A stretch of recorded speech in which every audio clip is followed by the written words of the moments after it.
네, 오늘 말씀은 요한복음 강해 4장 35에서 39절까지인데요. 35절에 희어져 추수하게 되었도다 라는 제목으로 말씀을 전하도록 하겠습니다. 일단 우리 교회도 희어져 추수가 된 열매죠. 우리 교회도 열매입니다. 이거는 원고에 없는 얘기인데 제가 이렇게 지금 방금 드는 생각이 우리 교회가 참 서기 힘든 교회예요. 왜냐하면 각 사람 한 사람 한 사람 보면 아픔과 고통이 평균 이상이에요. 다들. 네. 그래서 어지간한 일반 교회에서 마음 붙이고 회복되고 성장하기가 쉽지 않은 우리 지체님들이 많으세요. 네. 그래서 진짜 방금 우리 찬 특송 주의 은혜라 우리 교회가 서서 우리 성도님들이 모여서 그렇게 예배드리면서 찬양하고 또 회복되고 이러한 과정 모두가 정말로 주의 은혜라 주의 은혜라 진짜 그렇게 신금을 울리고 있습니다. 아멘. 우리 교회가 급속도로 어떤 양적 성장보다는 그러니까 이제 어떤 영적 성장, 질적 성장이 차곡차곡 바닥부터 다져지리라 믿습니다. 그래서 마지막 때 구원의 방주 같은 교회로 정말 우리 교회가 필요한 분들이 와서 회복되고 알곡으로 예수님과 같은 삶을 살게 됨을 확신합니다. 믿습니다. 아멘. 아멘. 아멘. 네, 아멘. 일단 그 복습을 할게요. 지난주에 전했던 말씀에 좀 중요한 말씀 하나 복습하고 넘어가겠습니다. 29절 말씀에 내가 행한 모든 일을 내가 내게 말한 사람을 와서 보라. 이는 그리스도가 아니냐 하니. 그러니까 이제 이 사마리아 여인이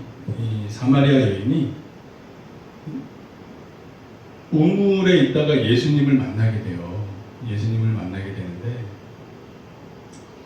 이제 생수 얘기를 하다가 남편 얘기로 자연스럽게 넘어갔다가 내가 내가 메시아다라는 것까지 이렇게 말씀을 전하게 돼요. 그러니까 너무나도 자연스럽게 대화를 예수님께서 이끌어가세요. 관심사 물로부터 남편 얘기부터 내가 메시아다까지 자연스럽게 이끌어가세요. 네. 그러니까 이 사마리아 여인이 어느새 이분이 메시아구나라고 믿게 돼요. 근데 이 당시에 사마리아 사람들이 알고 있었던 메시아 예언은 모세오경에 있어요. 그러니까 사마리아 사람들은 대선지서, 소선지서, 이제 선지자들 얘기는 안 믿고 모세오경까지만 믿었어요. 신명기 18장 15절에서 18절까지 말씀을 보면 내 하나님 여호와께서 너희 가운데 내 형제 중에서 너를 위하여 나와 같은 선지자 하나를 일으키시리니 너희는 그의 말을 들을지니라. 17절 여호와께서 내게 이르시되 그의 말이 옳도다. 18절 내가 그들의 형제 중에서 너와 같은 선지자 하나를 그들을 위하여 일으키고 내 말을 그 입에 두리니 내가 그에게 명령한 것을 그가 우리에게 다 말하리라. 그러니까 요걸 믿었어요. 모세와 같은 선지자가 올 것이다. 모세와 같은 선지자. 왕이면서 제사장이면서 선지자이고 이런 분이 올 것이다. 그래서 이 사마리아 여인이 예수님과 그냥 별 생각 없이 대화하다가 왜 내가 무시받는 사마리아 사람인데 예수님은 분명히 유대인 복장인데 나하고 대화를 다 하시네? 부드럽게 얘기하시네? 그러다가 대화하다 보니까 내가 그로다. 내가 메시아다. 이렇게 딱 알게 돼요. 그러니까 자기만 알고 있는 남편이 몇 명 있었고, 지금도 결혼하지 않은 상태에서 동거하는 이러한 모든 상태까지 다 알고 계시니까, 이 사마리아 여인이, 이분은 정말 메시아구나 믿게 돼요. 일반 사람으로서는 도저히 자기가 얘기도 하기 전에 자기의 비밀에 대해서, 감추고 싶은 수치에 대해서 다 알고 계시니까. 그렇다고 그를 책망하시거나 하진 않아요. 오히려 나를 믿고 영생할 수 있는 영생수를 먹을 수 있게 인도를 하셔요. 그러면 이 사마리아 여인에게 이제 믿음이 딱 생겼단 말이에요. 이게 어디에 딱 부합하냐 하면 로마서 10장 17절 말씀과 너무 딱 맞아떨어져요. 그러므로 믿음은 들음에서 나며 들음은 그리스도의 말씀으로 말미암았느니라. 그러니까 이 사마리아 여인이 들었어요. 내가 메시아다라는 걸 들었어요. 그것도 다른 사람이 아니라 직접 그 예수 그리스도 메시아를 통해 직접 들었어요. 그러니까 들음으로써, 그리스도에 대한 말씀을 들음으로써 믿음을 갖게 됐어요. 그리고 동네에 들어가서 이가 메시아인가 보라, 그리고 소개를 하게 돼요. 네, 그러니까 저와 여러분들도 이 말씀을 들어야 돼요. 복음의 말씀을 적어도 일주일에 한 번씩은 이렇게 들으셔야 돼요. 아멘. 우리 주 예수 그리스도께서 2000년 전에 우리를 구원하시기 위해서 십자가에서 대속사역을 완성하셨어요. 그리고 부활승천하셔서 하나님 우편에 함께 계시면서 우리를 위해 기도하고 계셔요. 이 복음의 말씀은 항상 우리가 스스로 돌이켜서 생각을 해야 돼요. 아멘. 아멘. 저는 얼마 전부터 제가 단에 서면서 모든 설교 때마다 이 복음을 항상 어떤 주제로 설교를 할지라도 이 예수 그리스도의 십자가 대속 사역, 이 복음의 말씀을 항상 전해야겠다, 이런 생각을 하고 있어요. 그래서 방금도 예수께서 그리스도시다, 우리를 위해서, 죄사함을 위해서 자신의 목숨을 버리셨다, 이걸 방금 선포를 했어요. 이게 예수님을 믿어도 잘 안 와닿아요. 왜? 내 스스로 내가 죄인임을 잘 모를 때는 잘 안 와닿아요. 그런데 주님 뜻대로 살고자 애쓰고 점점 뜻대로 성령님의 인도하심을 받다 보면 우리가 넘어질 수밖에 없고 불순종하는 내 자신을 봐요. 야, 내가 이렇게 잘난 놈이 아니구나, 내가 이렇게 연약한 놈이었구나, 이렇게 시험에 드는 놈이었구나, 내가 죄인이었구나, 내가 어쩔 수 없는 죄인이었구나. 이거를 그 누구라도 예수님 믿으면서 점점점 더 깨닫게 돼요. 즉 점점점 더 깨달을수록 예수 그리스도의 이 십자가 대속이 얼마나 귀한지를 점점점 더 알게 되는 거예요. 오죽하면 사도 바울이 나는 죄인 중에 괴수로다, 죄인 중에 괴수로다. 이분은 이 세상 그 누구보다 더 하나님의 은혜를 충만히 느껴요. 왜? 죄인 중에 괴수가 구원받았으니까. 아멘. 아멘. 그러니까 우리는 똑같아요. 뭐 이 앞에 단에 서서 설교를 한다고 해서 뭐 정말 뭐 예수님을 닮아가고자 애쓰고 노력을 해요. 그런데 여러분들과 똑같아요. 제가 저를 봤을 때 마음은 원이로되 육신이 약하도다, 똑같이 느껴요. 똑같이 느껴요. 그러니까 저는 처음에 예수님 믿을 때보다 지금 이 시간 이 순간 하나님의 은혜를 더 크게 느껴요. 아멘. 아멘. 할렐루야. 할렐루야. 진짜 저는 이게 깨달아지더라고요. 예수님을 믿으면 믿을수록 나는 어쩔 수 없는 죄인이었구나라는 걸 깨닫게 돼요. 그러니까 예수님을 잘 믿어보려고 애쓰지 않으면 이러한 경험이 없어요.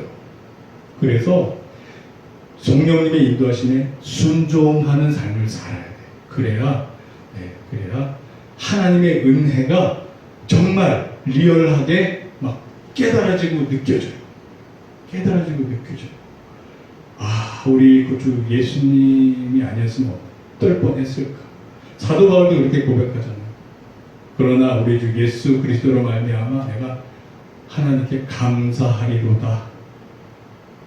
나는 죄인 중에 괴수라는 것을 깨달으면서도 이렇게 은혜의 충만함을 느끼게 돼요.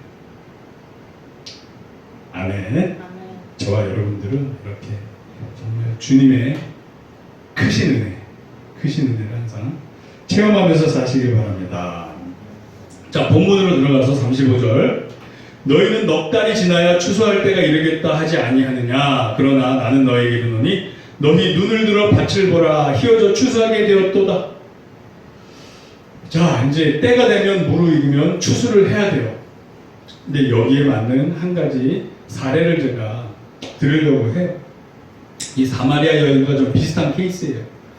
그 연예인 중에 탤런트 중에 최강희라고 아시죠? 보니까 77년생이에요. 제가 그분의 간증을 듣고 은혜를 받았어요. 이분이 겉으로 보기에는 막 동안에 밝고 명랑하고 4차원 뭐 이런 캐릭터로 유명한데 이분이 우울증을 앓기 시작했어요. 왜냐하면 모태신앙이에요.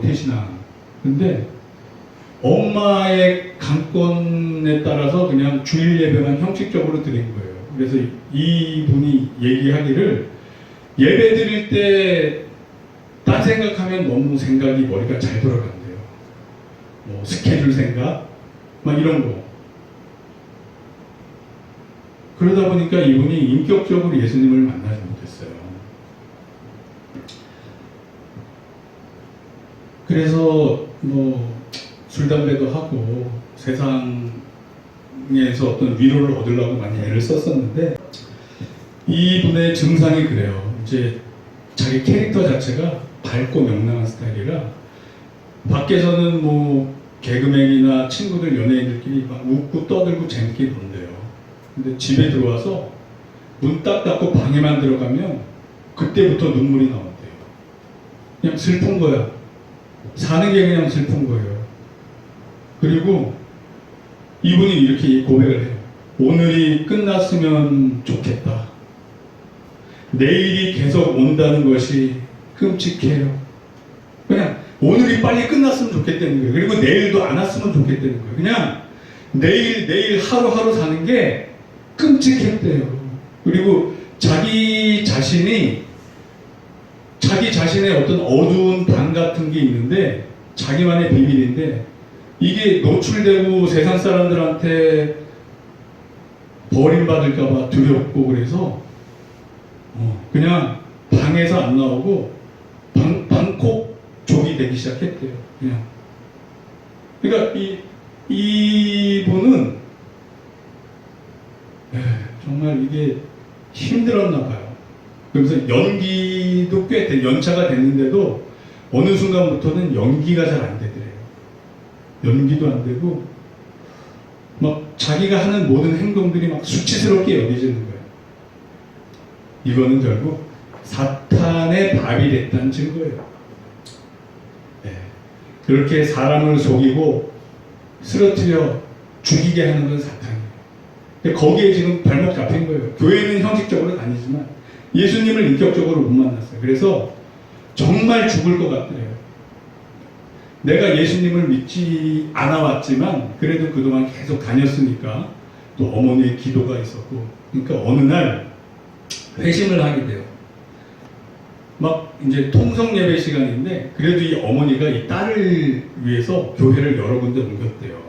어느 교회에 가야 잘 적응하고 예수님 잘 믿을까. 그랬다가 이제 어느 교회를 하나 정착을 했는데 통성기도 시간에 그냥 뿌리 죽어서 고개 숙이고 이렇게 있다가 도저히 자기 자신이 어떻게 방법이 없으니까 그냥 하나님한테 그랬대요. 하나님, 저 좀 살려주세요. 저 좀 살려주세요. 근데 이런 고백을 한 사람을 저는 또 그 누군가 다른 사람은 또 알고 있어요. 네. 근데 그렇게 고백을 했대요. 그리고 뭐라 그랬냐면 막 눈물이 나면서 자기 스스로 처음으로 전 죄인입니다. 이렇게 고백을 했대요. 전 죄인입니다. 전 의지 박약이에요. 절 도와주세요. 이렇게 솔직하게 고백을 했대요. 그랬더니 그 다음부터 뭔가 변화가 생기더래요. 변화. 보통 이 우울증은 밤 늦게 자고 잠을 잘 못 자요. 막 새벽에 자고 낮에 일어나고 그랬대요. 그래서 뭐 보통 뭐 아침 5시에서 7, 8시 사이에 자면 그냥 낮에 일어나는 거예요. 근데 몇 시에 자든, 그러니까 본인이 좀 노력을 했나 봐요. 일찍 자려고. 몇 시에 자든 5시 15분에 눈이 딱 떠지더라는 거예요. 연속으로 이틀로 딱 떠지더래요. 그래서 새벽 예배를 드리기 시작했는데 어느 날은 자기가 눈을 딱 못 뜰 때는 자기가 기르는 고양이가 갑자기 자기 배 위로 점프를 하더래요. 고양이가 배 위에 올라갔다 하더래요. 그래서 놀래서 깨서 딱 보니까 시계 보니까 5시 15분. 이제 새벽 예배 드리러 가고. 그러니까 새벽 예배를 다시 회복하면서 뭔가 막 이제 회복이 되는 거예요. 이분이. 하나님 살려주세요 하니까 하나님이 하늘에서 동아줄을 내려주신 거예요. 아멘. 아멘. 살 길을 열어주신 거예요. 그래서 이 자매님이 뭐 어떤 고백을 했냐면 하나님한테 저는 못 끊겠어요. 담배. 저는 못 끊겠어요. 피고 싶을 땐 그냥 필게요. 그런데 괜히 피진 않을게요. 괜히 피진 않을게요. 이렇게 고백을 했대요. 그러니까 자기 스스로도 자기를 담배를 너무 좋아해서 자기는 담배 끊을 자신도 없고 용기도 없고 그래서 솔직하게 고백했대요. 그랬는데 그렇게 고백하고 나서 담배를 이렇게 피려고 그러는데 담배를 이렇게 피려고 하는데 아유 내가 하나님한테 정말 피고 싶을 때 피겠다 그랬지 그냥 피진 않겠다 그랬지 지금 나 그냥 습관적으로 피려고 그러는 거니까 참자. 정말 피고 싶을 때 피자. 내려놓고 그러다가 정말 피고 싶을 때 한 대 피고 또 그 다음에 습관적으로 이렇게 담배 피려고 그러다 아니야. 지금은 정말 피고 싶은 거 아니야. 좀 참자. 이렇게 내려놓기 시작했대요.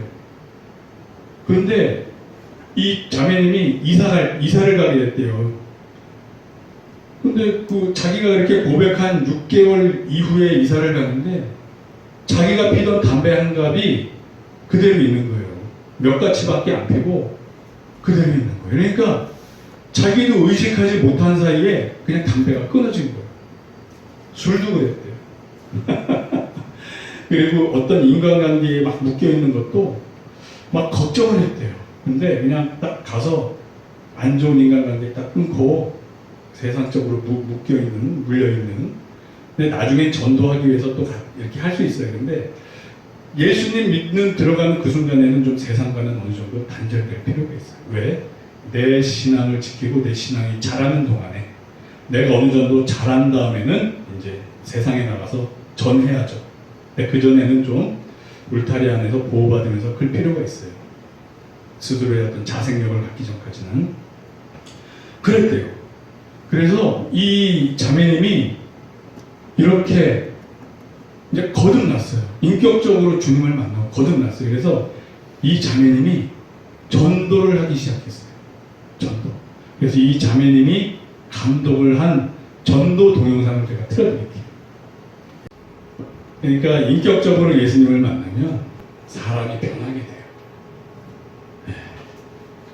그러니까 하루하루가 너무 의미 없어서 살기 힘들어서 내일이 안 왔으면 좋겠다. 내일이 오는 게 너무 끔찍하다. 이랬던 사람이 이제는 예수님의 복음을 전하는 그런 동영상의 감독으로 만들어서 예수님의 사랑을 전하고, 그러니까 이 자매님은 자기 삶이 간증이 되잖아요. 그러다가 인격적으로 예수님을 만나고 나니까 모든 것이 다 회복이 되는 거예요. 그러니까 노방전도도 하고 그런데요. 네. 보통 연예인들은 얼굴이 팔리니까 잘 안 하는데, 자기가 인격적으로 만나고 나니까 정말 매일매일 죽을 것 같던 삶이 이렇게 막 너무 살고 싶은 삶이 되는 거예요. 네. 하나님 나라는 먹는 것과 마시는 것이 아니에요. 오직 성령님 안에 있는 의와 평강과 희락이라.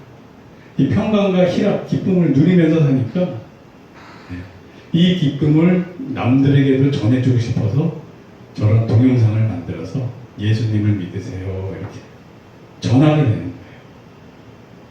아멘. 네, 그렇습니다. 그러니까 사마리아 여인과 비슷해요. 사마리아 여인이 그랬잖아요. 자기의 삶이 참 힘들었는데 예수님 만나고 동네 사람들한테 가서 이 사람을 와보라. 이 사람이 메시아 아니냐, 그리스도 아니냐. 그래서 동네 사람들까지 믿게 되는 역사가 일어나요. 최강희 자매님도 마찬가지예요. 자기가 참 고달프고 힘들었던 삶이었지만 예수님을 인격적으로 만나고 자기의 삶이 체험이 되고 간증이 돼서 이렇게 예수님의 사랑을 나누고 있어요. 그래서 저와 여러분들도 예수님 만나면 인격적인 변화가 와요. 인격적으로 만나면 조금씩 와요. 그래서 조금씩 변화되다 보면 어느 쯤인가 내가 열매 맺는 삶을 살고 있어요. 누군가에게 또 복음을 전하고 또 다른 복음이 전파되고 제자의 삶을 사는, 그게 바로 제자도잖아요. 예수님이 12제자에게 가르치고 12제자가 또 사도 바울을 포함해서 전 세계에 전파했듯이 우리의 삶도 그럴 줄 믿습니다. 아멘. 36절 쭉 이제 읽어나가도록 하겠습니다. 거두는 자가 이미 삭도 받고 영생에 이르는 열매를 모으나니 이는 뿌리는 자와 거두는 자가 함께 즐거워하게 하려 함이라. 그런즉 한 사람이 심고 다른 사람이 거둔다는 말이 옳도다. 내가 너희로 노력하지 아니한 것을 거두려 보내었노니 다른 사람을 노력하였고 너희는 그들의 노력한 것에 참여하였느니라. 그러니까 뭐 우리는 뿌리든 거두든 뭔가 이제 역할을 하면 돼요. 39절 여자의 말이 내가 행한 모든 것을 그가 내게 말하였다 증언하므로 그 동네 중에 많은 사마리아인이 예수를 믿는지라. 아멘. 그냥 내 삶이 간증이 되는 거예요. 내가 예수님 인격적으로 만나고 변화되는 내 삶이 그냥 그 자체로서 간증이 되는 거예요. 저도 이제 병원에 입원해 있는 동안에 이제 항암하는 동안에 이제 암 환자들은 죽음의 공포와 싸워야 돼요. 근데 저는 이제 이미 응답을 받았잖아요. 하나님한테 기적을 베풀리라. 이제 암 발병되기 한 일주일 전쯤 그냥 받았어요. 나한테 기적이 일어날 일이 뭐가 있지? 왜 그러시지? 그랬는데 딱 찌찌가무시 때문에 입원했는데 큰 병원에 가봐라, 대학병원 가봐라 그랬더니 혈액암은 3기였어요. 근데 저는 이미 기적을 베푼다는 말씀을 들었잖아요. 아, 살려주시겠구나. 순종하라고 기회를 주시겠구나. 감사합니다. 그러니까 고난이 축복인 거예요. 제가 그 병이 없었으면 하나님한테 순종을 안 하고 한짝 바른 세상, 한짝 바른 또 신앙 안에서 막 왔다리 갔다리 정신 못 차리고 중심 못 잡고 하나님이 주신 사명, 소명 깨닫지 못하고 살았을 거예요. 그렇지만 고난이 축복이라 이 고난을 통해서 죽을 고비를 겪고 나서는 내가 가야 될 길이 명확하게 쫙 보이는 거예요. 아, 이 길 하나님이 부르시기 전까지 이 길을 놓치지 말고 가자. 그게 된 거예요. 그러니까 얼마나 감사해요.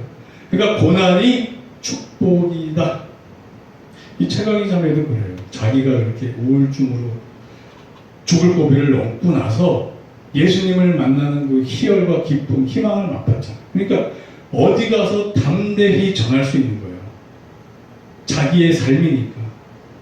누가 뭐라 해도 자기가 체험한 자기의 삶이니까 담대히 말할 수 있는 거예요. 제가 그래서 암 환자들을 이렇게 같은 암 환자 처지에서 전도를 하면 전도가 돼요. 뻔하거든요. 그 상대방 지금 죽을까봐 벌벌 떨고 있는 내색은 안 해도 얼굴 표정부터가 그래요. 그 어떤 아저씨인데, 형제님인데 예수님을 안 믿더라고요. 근데 이제 암으로 이 코 속이 녹아내려요. 근데 항암제를 투여받는데 효과가 없대요. 그러면 방법이 없어요. 그냥 몇 달 버티다가 죽는 거예요. 그러니까 이게 전도가 너무 잘 될 수밖에 없잖아요. 이 항암제가 들어야 사는데 안 들으니까. 그래서 하나님을 믿고 예수님을 믿고 기도해 보세요. 하나님의 뜻 안에 있으면 살려주실 거예요. 알았다고 기도해 보겠다. 뭐 이런 식으로. 그리고 또 한 명은 어떤 분이 있었냐면 천주교 신자였대요. 청년 때 성당에는 다녔는데 안 다녔던 거예요. 그 이후에. 근데 60대 중반이었는데 제 옆에 이렇게 침상에 누워 있었어요. 근데 얼굴도 노랗고 복수도 차고 배도 부르고, 근데 한 2달 전인가 3달 전에는 건강하게 걸어왔었대요. 근데 이분도 혈액암이었는데 뭐 백혈병 종류였어요. 그래서 자기 피로 골수로 어떻게 해서 뭐 다시 이렇게 투여받고 막 좀 그런 게 있어요. 아무튼 뭐 복잡한데 그걸 했는데 이게 실패한 거예요. 그러니까 이분도 좀 위험한 상태인 거예요. 저는 거기까지는 몰랐는데 아무튼 가서 전도하고 영접 기도 해주고 예수님 믿으세요 그러니까 너무너무 고마워하는 거예요. 보통 일반 사람들은 기도해주고 영접 기도해주고 그러면 고마워하지 않아요. 자기가 지금 위기의 상황이 아니니까. 근데 그런 사람들은 기도해주고 영접 기도해주고 하면 고마워해요. 왜? 죽음의 순간이 자기 눈앞에 바로 있으니까. 그리고 아예 안 믿어서 마음이 아주 강박한 사람도 아니고 젊었을 때는 성당에서 청년부 활동을 했었대요. 그래서 영접기도 해드리고 말씀 뭐 적당히 전하고, 그리고 전 퇴원해서 집에 와 있다가 이제 항암 뭐 2박 3일 동안 이제 항암 치료받고 퇴원하고 그렇게 하는 거니까 궁금해서 제가 전화를 했어요. 병원에 혹시 연결되면 또 기도 한 번 더 해드리려고. 근데 일주일인가 열흘인가 후에 전화를 했는데 이미 돌아가셨다고. 그러니까 기회가 항상 있는 게 아니더라고요. 그래도 저는 마음의 위로를 받는 게, 그래도 영접기도 하고 또 본인이 기쁘게 받아들였고 했으니까 계속 그 믿음 일주일 동안 붙잡고 있었으면 천국 갔겠거니 그런 거예요. 네, 지금 우리 신명교회에는 많은 이 지체님들, 내 삶에 고통이 있었잖아요. 이게 이제 또 다른 열매를 맺기 위한 자양분이에요. 이 최강희 자매 보세요. 이렇게 우울증으로 자기 삶이 힘들었으니까 또 자기 재능을 살려서 감독도 해서 이렇게 전도 동영상도 만들어서 열매를 맺고, 저도 이 동영상 보고 울었어요. 마지막에 그 자매가 손 덜덜덜 떨면서 예수님을 믿지 말라는 말을 못하겠어요. 그러면서 이게 참 진실된 그 마음이 전달되잖아요. 그래서 저와 여러분들도 그렇게 예수님과 마음이 통하는 삶을 사는 저와 여러분들이 되길 축복합니다. 아멘. 아멘. 자, 결론은 삶에서 우리가 예수님을 인격적으로 만나자. 그러면 성령님의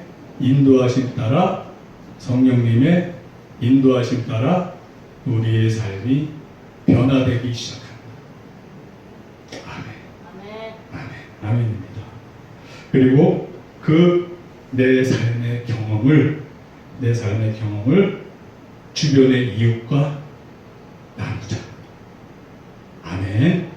그래서 우리 이 사마리아 여인이 많은 열매를 맺은 것처럼 우리도 삶에서 많은 열매를 맺길 축복합니다. 아멘. 아멘. 기도하겠습니다.